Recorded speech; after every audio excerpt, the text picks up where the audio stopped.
Helicopter crash के 3 बिंदुओं से पड़ताल की जा रही है। सबसे पहला बिंदु जिस पर जांच की जा रही है वो ये है कि उपकरण की खराबी की जांच की जाएगी कि कहीं किसी तरह की किसी उपकरण में कोई खराबी तो नहीं थी। दूसरा एंगल ये है कि क्या सैबोटाज करने की कोशिश की गई, और तीसरा और अहम एंगल ये कि पायलट की गलती से तो नहीं हुआ है ये हादसा।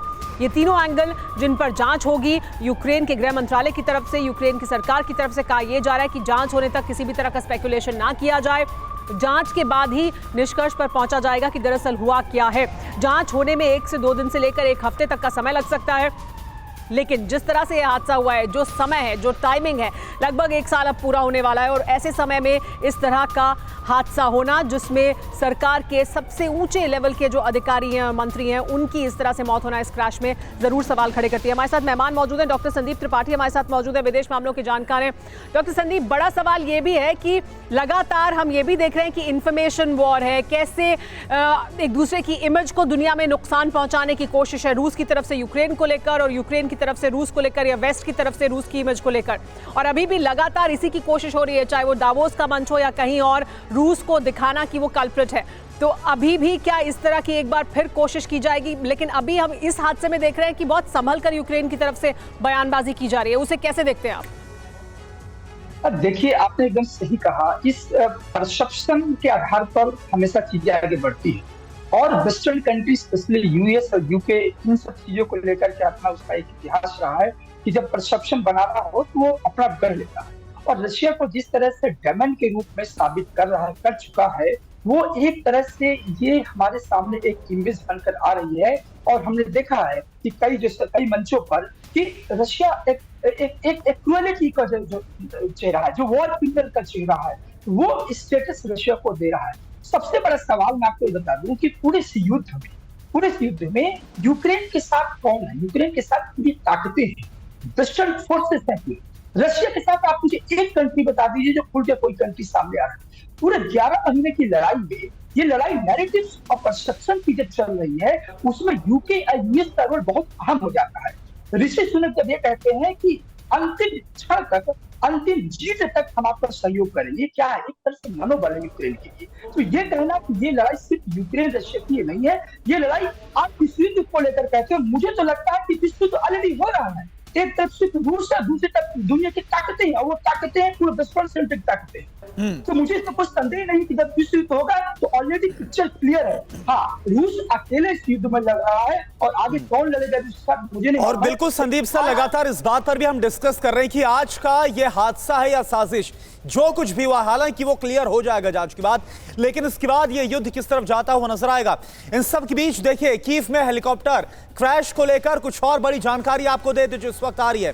कीव के ब्रोवरी में हेलीकॉप्टर क्रैश में अभी तक 18 लोगों की मौत हो गई है। दुखद पहलू यह भी कि इसमें 3 बच्चे भी हैं जिनकी मौत हुई है। हेलीकॉप्टर क्रैश में यूक्रेन के गृह मंत्री डेनिस मॉन्ट्रास्की, उनकी मौत हुई है। साथ साथ हेलीकॉप्टर क्रैश में यूक्रेन के उप गृह मंत्री येवगेनी की भी मौत हुई है। और इसके अलावा हेलीकॉप्टर क्रैश में यूक्रेन के स्टेट सेक्रेटरी भी मारे गए हैं। कीव के पास ब्रोवरी में हेलीकॉप्टर किंडरगार्टन स्कूल पर गिरा, साथ में एक रिहायश इमारत है, वो भी इसकी चपेट में आ गई। शुरुआती इनिशियल रिपोर्ट्स के मुताबिक हेलीकॉप्टर में 9 लोग सवार थे। Eurocopter EC225 LP super Puma एक रेस्क्यू हेलीकॉप्टर था जो कि इस हादसे का शिकार हुआ है। हालांकि हादसा साजिश ये क्लियर होना बाकी है।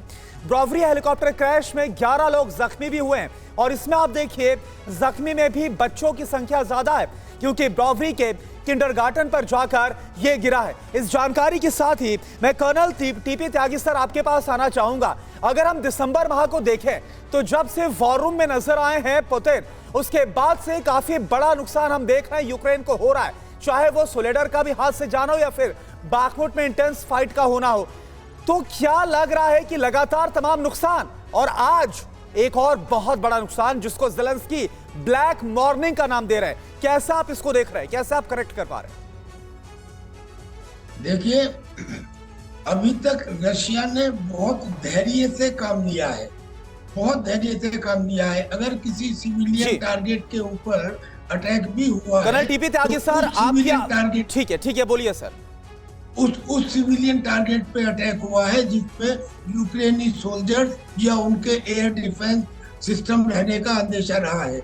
लेकिन जो लगातार वेस्ट की तरफ से घातक हथियारों की एक चेन चली आ रही है यूक्रेन के लिए, कई बार रेड लाइन क्रॉस की जा चुकी है, तो रशिया अब ऐसा लगता है कि बिल्कुल फाइनल स्टेज में है एक्शन लेने के, और उन्होंने कह भी दिया कि मार्च से पहले हमें डॉनबास चाहिए।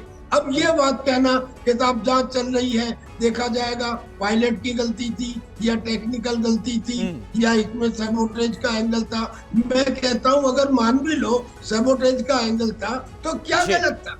ये तो युद्ध है ना, इससे पहले। ठीक है, और युद्ध में हम देख रहे हैं क्या कुछ नहीं हो रहा है, चाहे वो अलेक्जेंडर दुगिन की बेटी की हत्या करना हो या फिर तमाम अलग अलग जो पहलू इस युद्ध में निकलकर सामने है, जिस पर सवाल खड़े हुए हैं।